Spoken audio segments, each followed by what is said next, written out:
The Spiral Abyss is getting some major changes on the 1st of January, and that is happening in 1 or 2 days depending on what country you are in when you watch this video.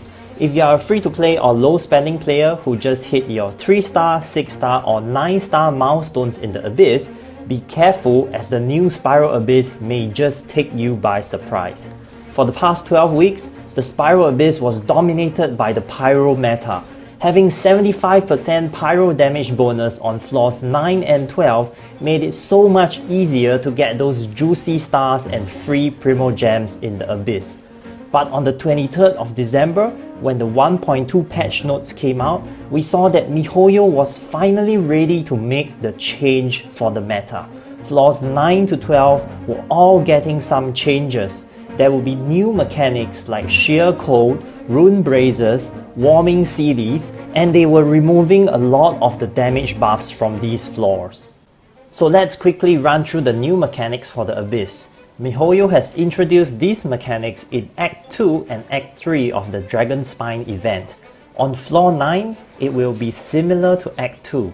There will be the Sheer Cold mechanic, but the Rune Braziers nearby will keep you warm. However, the monsters will also target the Rune Braziers, and if the Rune Brazier goes down to 0 HP, they will be disabled for a while.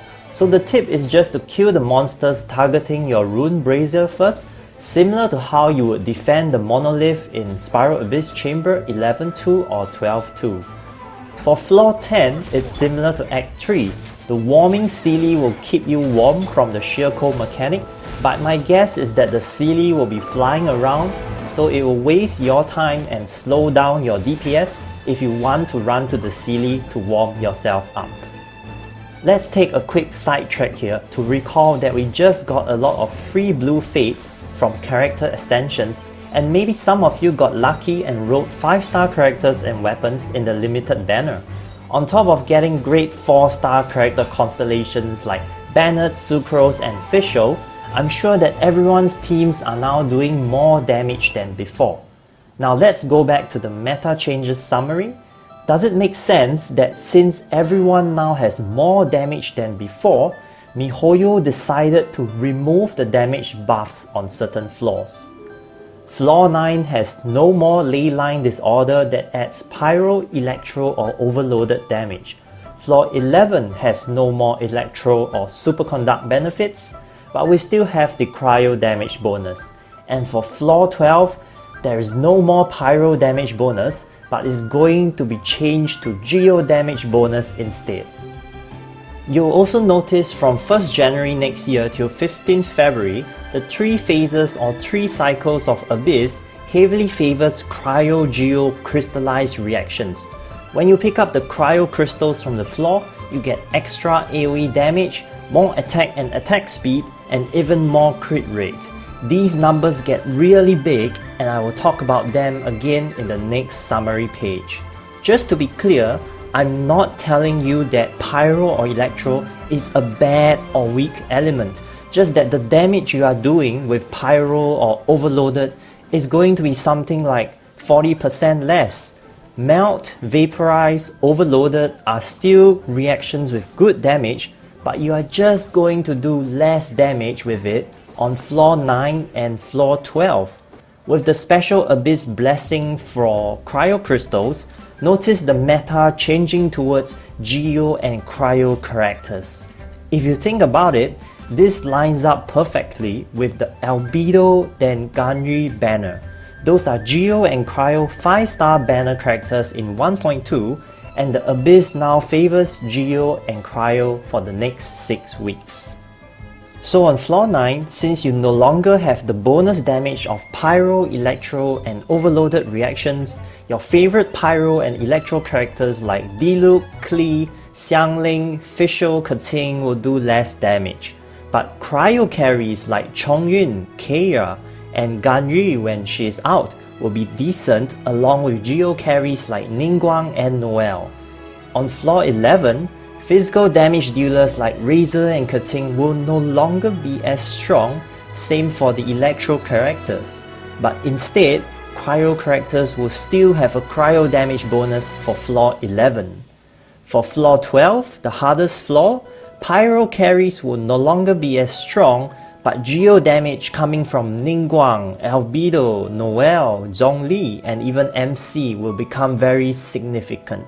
Special mention to Xingqiu, one of the best hydro supports out there, which will be used very heavily in freeze comps, especially since now you can get 40% increased crit rate when an enemy is frozen with the new cryo set.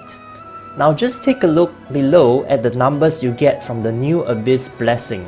If you do pick up 5 cryo crystals, you get up to 25% attack and 25% attack speed, and even an additional 40% crit rate. How do you generate a lot of cryo crystals? Well, you either have a great off-field cryo AoE like Diona or Ganyu's ultimate, or you have off-field geo procs like from Zhongli's Pillar or Albedo's Blossoms. But here's where I want to talk about Albedo. I believe that he is going to be in the meta for the next 6 weeks or 12 weeks, depending on how long MiHoYo remains floor 12 as the geo damage bonus.